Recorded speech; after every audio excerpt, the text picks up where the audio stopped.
Well, welcome to the Energizing America podcast, where we talk all things energy, why we need it in our business, communities, and life. Excited to sit down with Matt with the Duluth Chamber of Commerce. So welcome and thanks for joining us. Thank you for having me. It's an honor to be here.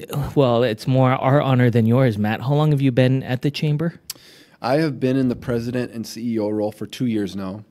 Prior to that, I had served on the board for almost 6 years. Okay. So part of the organization for about 8 years. What drove you to the Chamber to begin with? For 15 years, I worked in private business for Grandma's Incorporated. I started there after college and worked my way up there. And what I realized is that I had an immense passion for business, loved business, believe that it's critical to our community's success and our community's prosperity.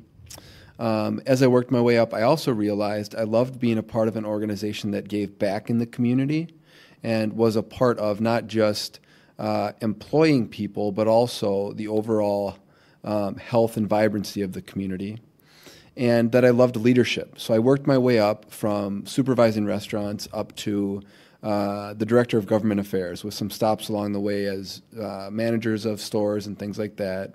And so overall, my responsibilities involved managing people and managing financials.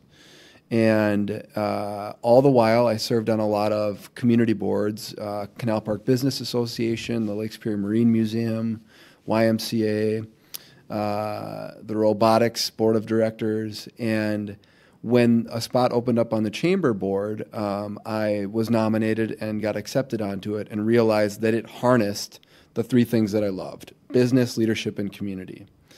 And so served on that board, became chair of the board, went back and got my MBA during that time with a concentration on accounting. And then the president and CEO at that time, David Ross, retired, and had a long conversation with my wife, knowing that it was a job that is stressful, can pull you in different directions, is apolitical but gets very political, and a job that faces criticism. It's got a really high profile. But to me, I was ready to take that leap in order to try to have a bigger impact on our community, because I think that we have had many opportunities along the way and we just haven't fully embraced them. And so after 4 months of interviews, of background checks, of vetting, I was unanimously approved by the board for the position. And so started in 2019 as the president of the Duluth Area Chamber of Commerce. What a year to start, because look at what followed. COVID and all that had to have been some stressful times for you. Yeah, there were very stressful times. We navigated the pandemic as best as we could, trying to provide resources to our members, trying to keep our organization afloat. And we realized during that time more than ever how important it is to have a voice of business. We were able to negotiate with the city and make permitting easier on especially hospitality businesses, so restaurants could be outside, so retail could be outside. And in doing that, and there was a lesson there, in doing that, we were able to exceed what the adjusted budget for tourism tax dollars were by 30%. And so the lesson there is, when government works with business in collaboration, there are solutions that we can find that work for everybody. The city got 30% more than they were anticipating in tax revenues. Businesses were able to stay open. People were able to stay employed as unemployment benefits were running out, and it was a win for everybody. After that, it was time for our organization at the Chamber, which had been, in all honesty, a little bit stagnant. My predecessor did a great job of getting our organization back from the brink, but he led it for 24 years, and it was time for something different. So we went through the process of doing strategic planning. We consulted with a firm out of North Dakota. We redid our governance structure, redid our bylaws. My background was some finance and accounting. We did some updates there for best practices. And then we have launched into a new action plan that focuses around economic development, business conditions, and community progress. And I think those are three things that are important for us to discuss today.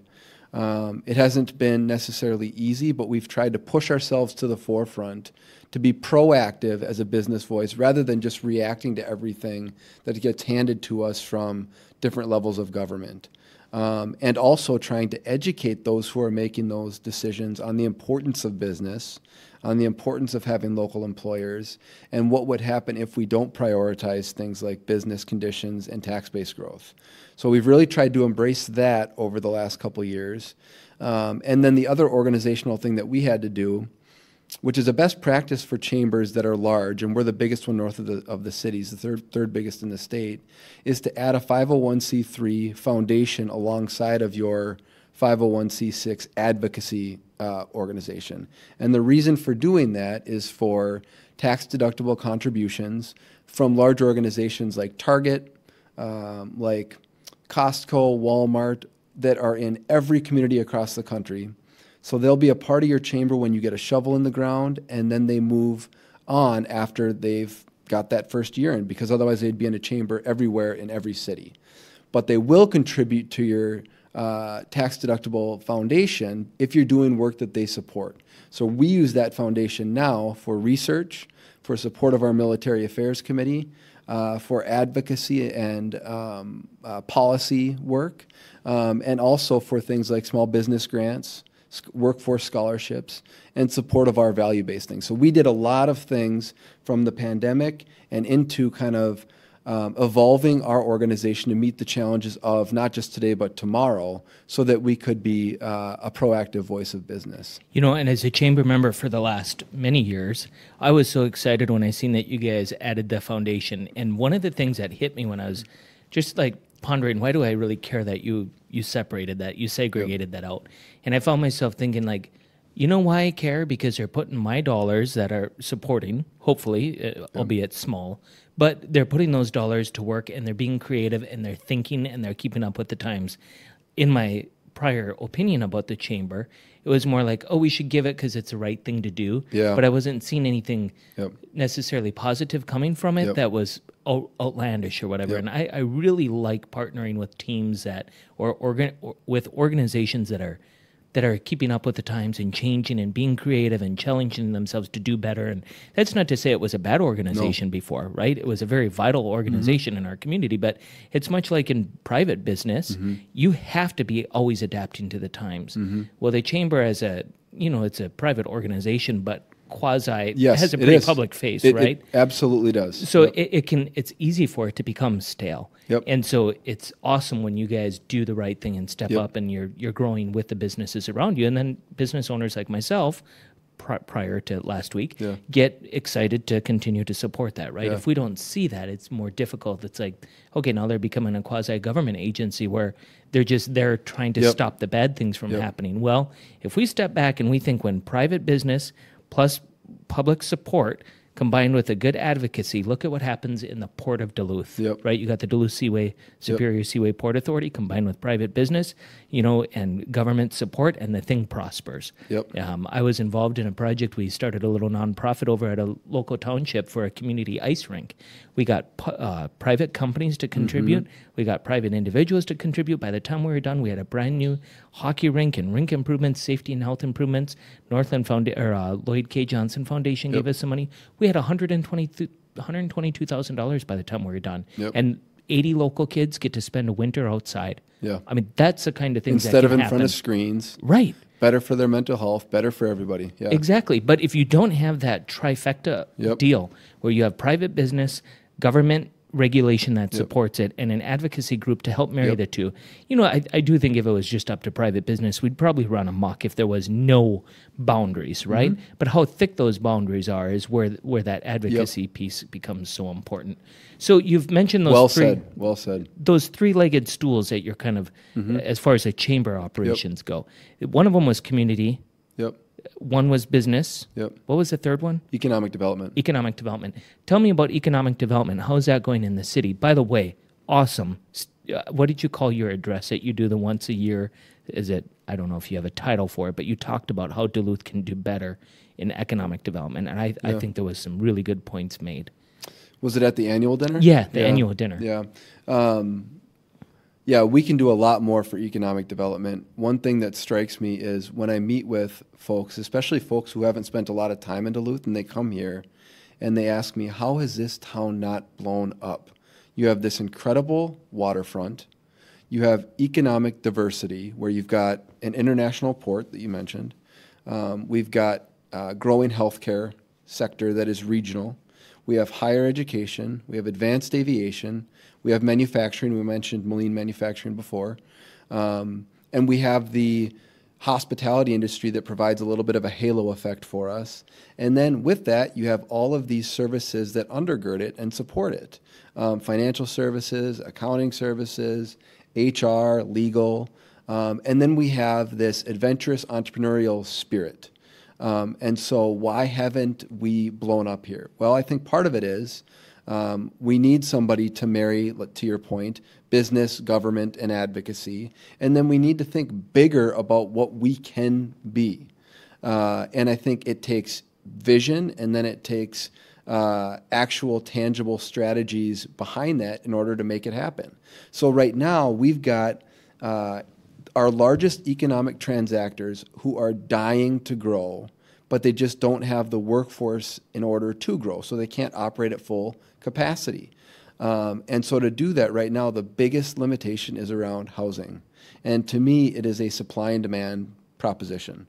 We need housing of all types, and so not to get into the weeds on the types, but we need all of them, and we need to expedite them and get them online. To do that, what we've proposed is a reduction in the red tape that it takes to get to permitting housing projects, whether that's a single-family home or whether that's multifamily housing. We've also proposed that we use our incentives to the greatest degree that we can, and those incentives include government incentives.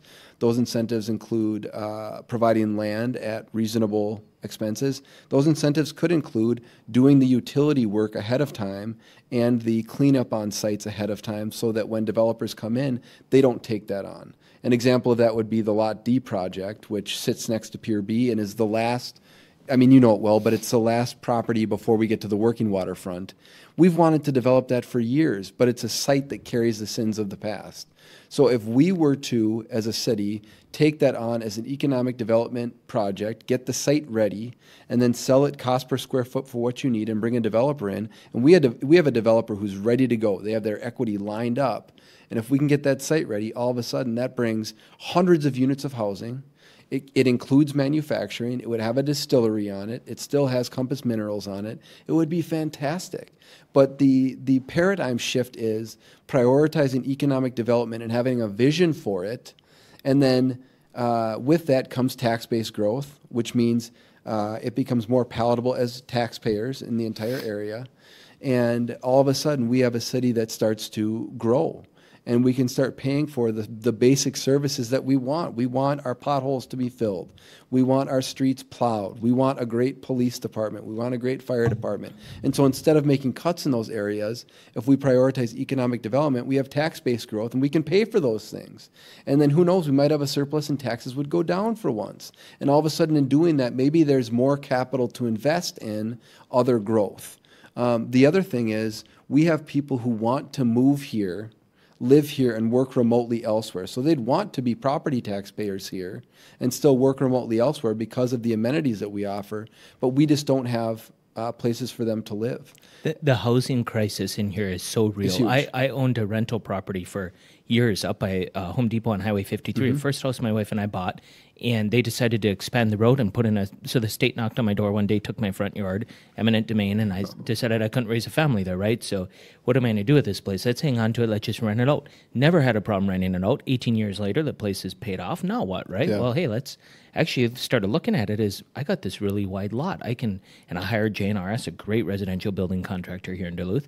They added 3 houses around it, but you would not believe how many times I had to go into City Hall and just try and get those 3 I was so frustrated. The act of building was the least of it. I went into the bank to help out with the finance. That was nothing. Yep. The contractor was awesome. Once the shovel hit the ground, game on. Yep. And I have yet to have an empty unit out of those 4 houses. It just doesn't happen, right? But leading up to that, it would be the craziest thing. I'd get a phone call from the housing inspector saying, you need to tear down your garage because we don't like the way it looks. Well, have you been around Duluth? I mean, there's a lot of bad garages. How about we talk about how we can help you make better use of your existing site? That conversation never happened. Yep. I did tear down the garage because that's where one of the houses sits now, right? But what if there would have been an incentive program in place for folks to actually do that, right? There are a lot of wide lots in our city that could become 2 lots for a very affordable price where people don't even care, and possibly we could get additional housing. Ideas like that there's people out there willing to do it, but the amount of just extra effort and mind space it can take, even if you have the economic capacity to do it, becomes overwhelming. Yeah. And so someone like myself, where you have a business and you're busy, you're like, well, boy, that same headspace, I can put it in my business and I can go further than in this helping out with the real estate crisis that we have here. And it truly, in my mind, it is a crisis. I don't care which manufacturing client I'm out visiting, because we provide a lot of electrical and automation services to a lot of them. They are all struggling with this workforce development, getting people to move here. I recently sat with one guy with a manufacturing facility. He offered this position was over $100,000 a year, and he could not attract the individual he had who had applied and got successfully. He accepted the job. He started looking for housing, called him up, and declined. Said, I can't move there. There's no houses. And that it's a real deal. We do business over in North Dakota, down in New Mexico, across the United States, and it is more expensive in North Dakota to live on everything except for housing. And they have better economic conditions than we do. It doesn't add up. And like you said, the waterfront we have and the outdoors we have here, the people that we could attract is huge. You can't recreate what we have here. The diversity of economy, the waterfront, the access to amenities and the outdoors, the boating, the fishing, the hunting, all of it. You can't recreate it. And all of that is alongside of these large industries. And we have a vibrant small business community. But until we solve housing and vis-a-vis solve the workforce issue, then we're not going to become our best era. So it's about finding a way to say yes. And when it comes to housing, we know that we've got a window of 2 to 3 years to meet the demand if we really want to experience the growth that we could experience. So the idea that you're kind of referencing of going to City Hall and it's confusing, it's convoluted, you get passed around. There's a tool that we've proposed. It's called By Right Development.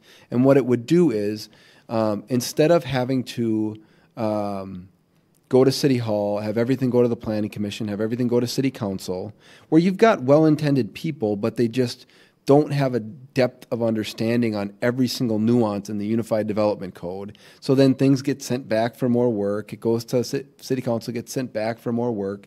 And that could be residential or commercial projects. Instead, you would get a checklist. And if you check everything on the checklist, that gets reviewed and you would get your permit to build, just like that. And you would have inspection as a part of that, so that when your plans get signed and stamped, inspection would come out and say, thank you for taking the risk. Thank you for taking the investment. You've built everything as you said you would. Great job. But right now, the way the system is set up is that it takes forever just to get your plans back. And inspection comes periodically to inspect different things.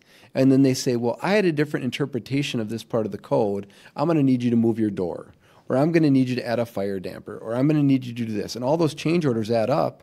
And you've burned through your contingency. And so not only are you frustrated with the amount of time and red tape that it took, but now you're frustrated that you're so far over budget.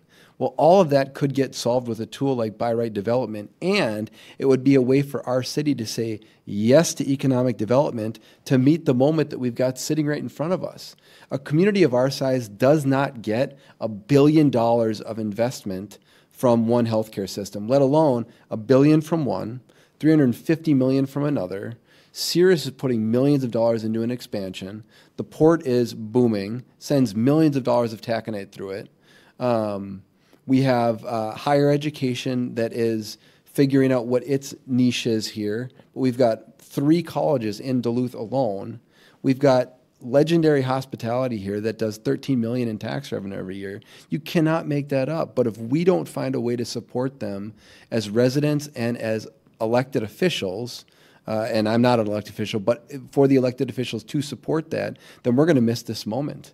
And it would be the biggest regret, I think, that I would have personally and professionally if we miss this moment. We have to find a way to say yes. One of those ways to do it is to realize that we've got this special moment and find a way to say yes to this growth that would benefit everybody. It would benefit everybody.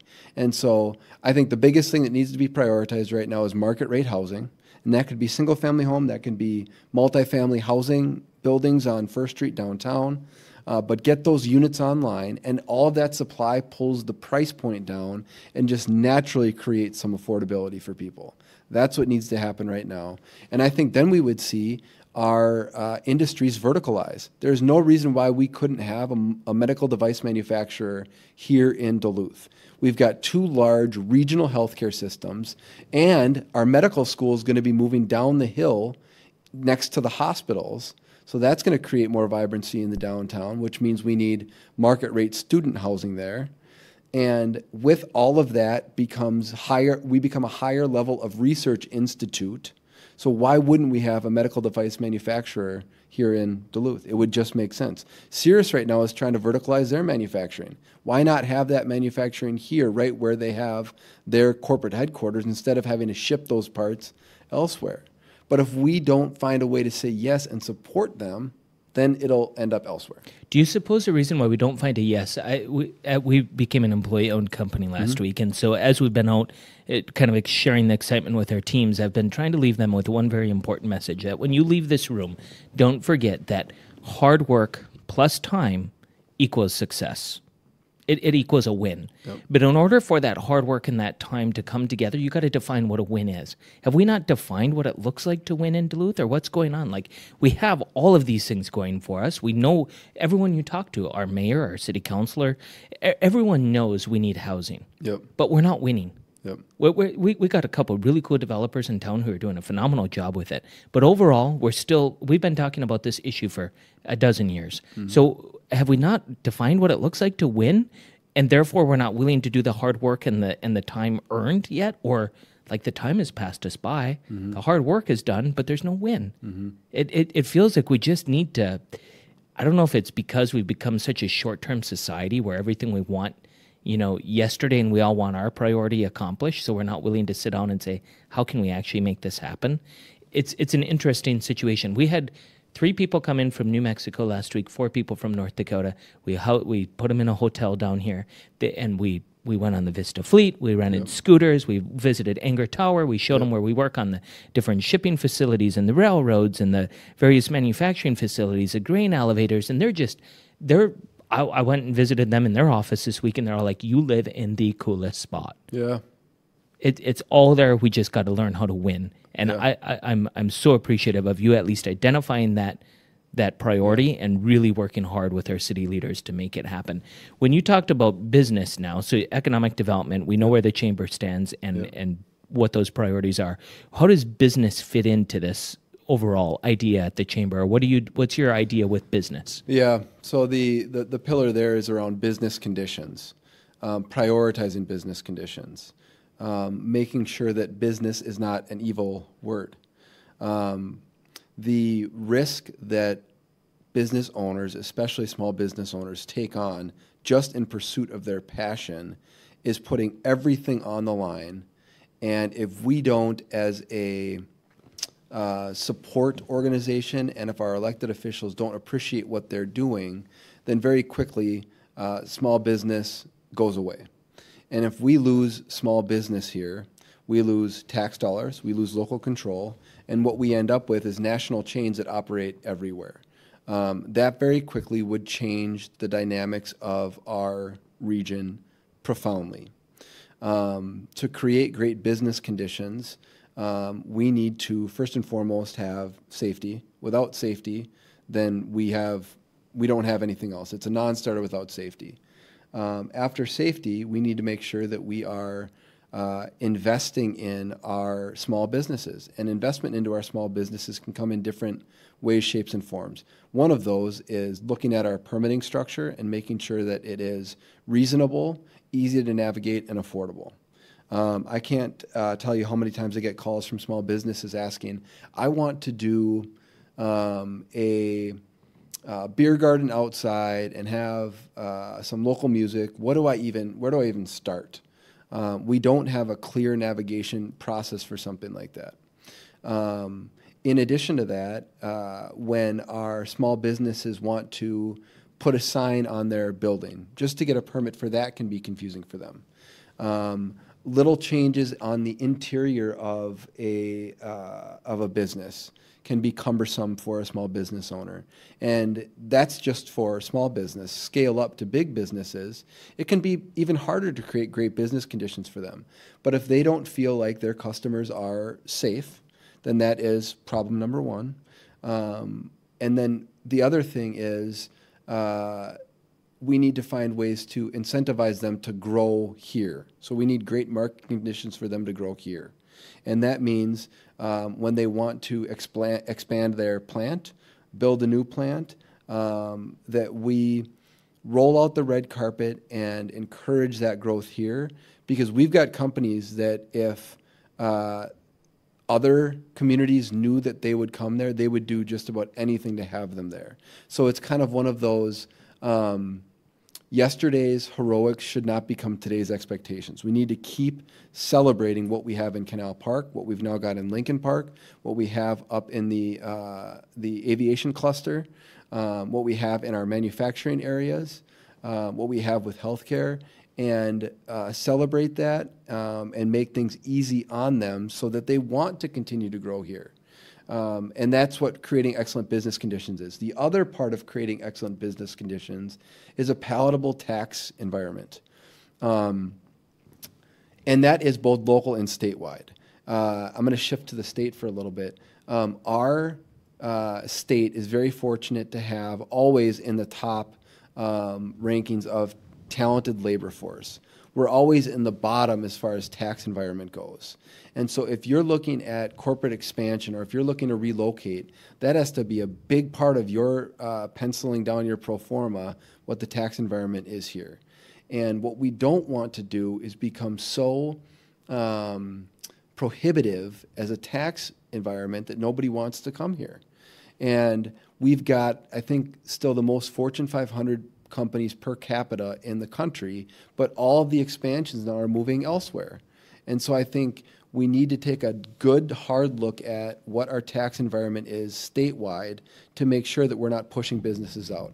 On the local level, the reason we need to prioritize tax-based growth is because commercial real estate here is taxed significantly, and it becomes something that just gets passed through to the lessees on these agreements. And so all of a sudden, a small business that's leasing space in a commercial property can't afford it.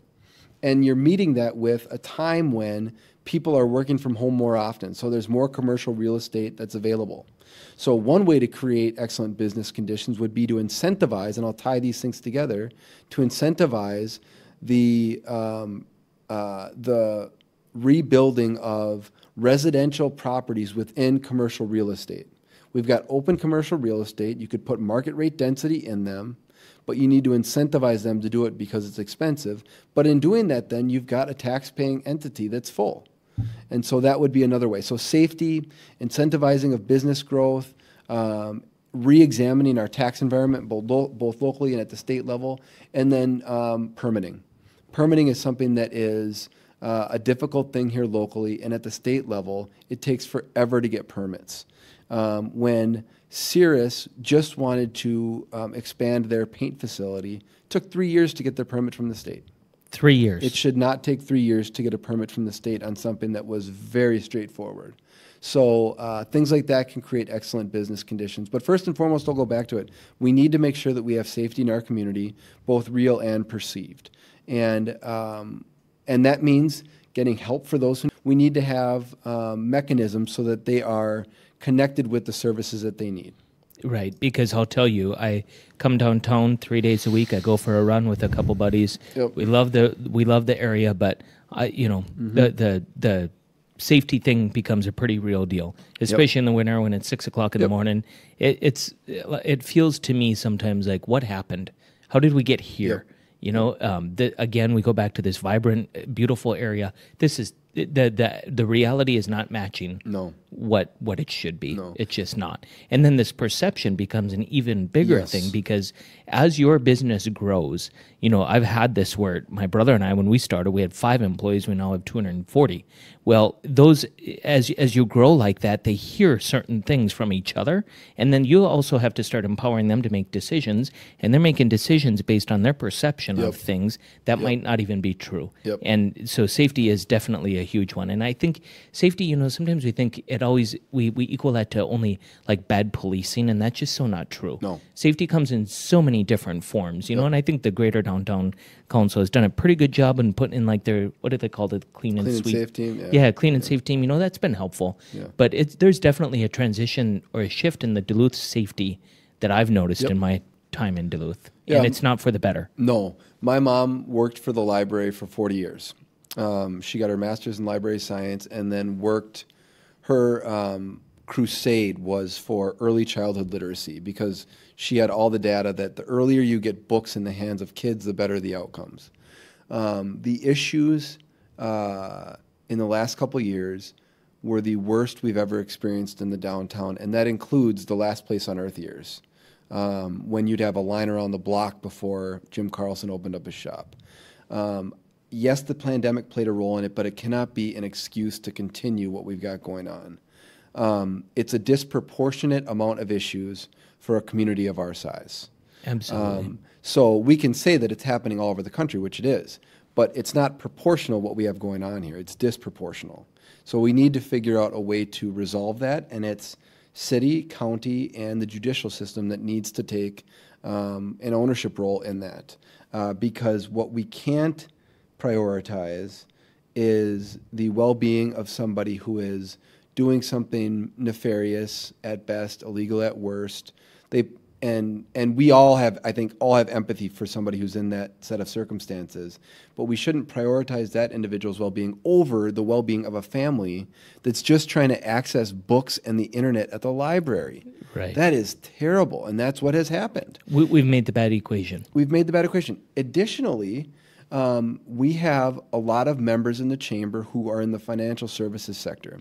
They've got operations in the downtown. I mean, historically, your financial service sector is in your downtown. Beautiful office space that they have on upper floors in some of the bigger buildings downtown. And unfortunately, some of their older clients now don't want to come downtown for those meetings because they are perceived or real concerned. And so perception is born out of reality. It probably doesn't match itself perfectly, but it's a real concern of ours. And without that, we can't get to this bigger vision of what our community could be. And downtowns are bellwethers for how communities are going to go. That's why we're at a tipping point. In our downtown, we've had $1 billion plus, the $350 million from St. Luke's get invested. We had Sherman and Associates put $8 million into the Sheraton project. We've had Titanium Partners. We've had Sandy Hoff. We've had Joe Kleiman. All these developers invest millions of dollars into the area. And so we've got all of that great opportunity. We also have bigger challenges than we've ever had in an area like the downtown. So which direction are we going to tip? Which vision are we going to choose? And then let's think about the consequences of that. If we choose safety, if we choose to prioritize business conditions, if we choose to try to create efficiencies for economic development and growth, that brings our community into its greatest era. If we choose not to do that, whether through inaction or through actual choice, then we stay stagnant, we miss the opportunity, and because then we don't have the adequate housing stock, if you are a manufacturing plant and you can't operate at 100% occupancy, 100% efficiency, then you're you've got problems. The deal doesn't flow anymore. Right. You're going to go find somewhere where you can. Yep. That's ultimately the capital cost that a business goes into. It's a very real cost that somebody is recognizing somewhere, and they are expecting a return on that investment. And if you cannot make that return, you have to make a change. Thanks for coming on. It's been a privilege. I'd love to come back. We have lots more to talk about, Matt. I know. Thanks. Yeah.